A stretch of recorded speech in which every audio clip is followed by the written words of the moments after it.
ہر قسم کی تنگی دور کرنے کے لیے جمعے کے دن کا وظیفہ۔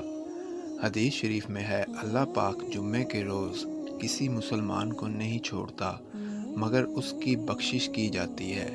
جمعے کے دن تمام دنوں کا سردار ہے اور سب سے افضل ہے۔ حدیث شریف میں ہے، اللہ تعالیٰ کے نزدیک تمام دنوں سے افضل جمعے کا دن ہے اور اس میں رحمت الہی کی بارش ہوتی ہے اور دوزخ کی آگ ٹھنڈی ہو جاتی ہے۔ آج ہم آپ کو جمعے کا ایک ایسا وظیفہ بتائیں گے جس کے کرنے سے انشاءاللہ آپ کی ہر قسم کی تنگی، چاہے وہ رزق کی تنگی ہو، مال کی تنگی ہو یا کسی بھی بیماری کا مسئلہ ہو، سب تنگیاں انشاءاللہ دور ہو جائیں گی۔ یہ عمل آپ نے جمعے کے دن کرنا ہے۔ اس عمل کی اجازت عام ہے۔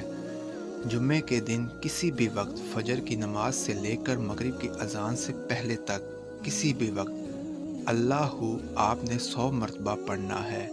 صرف اللہ کی ایک تسبیح چلتے پھرتے اٹھتے بیٹھتے فجر کی نماز سے لے کر مغرب کی اذان سے پہلے تک آپ نے کرنی ہے۔ یہ عمل آپ نے ہر جمعے کرنا ہے، اور اگر آپ اس عمل کو اپنی زندگی کا معمول بنا لیتے ہیں تو زندگی بھر ہر قسم کی تنگی سے بچے رہیں گے۔ مزید وظائف سننے کے لیے، احادیث سننے کے لیے ہمارے چینل کو سبسکرائب کریں اور بیل آئیکن کا بٹن ضرور پریس کریں۔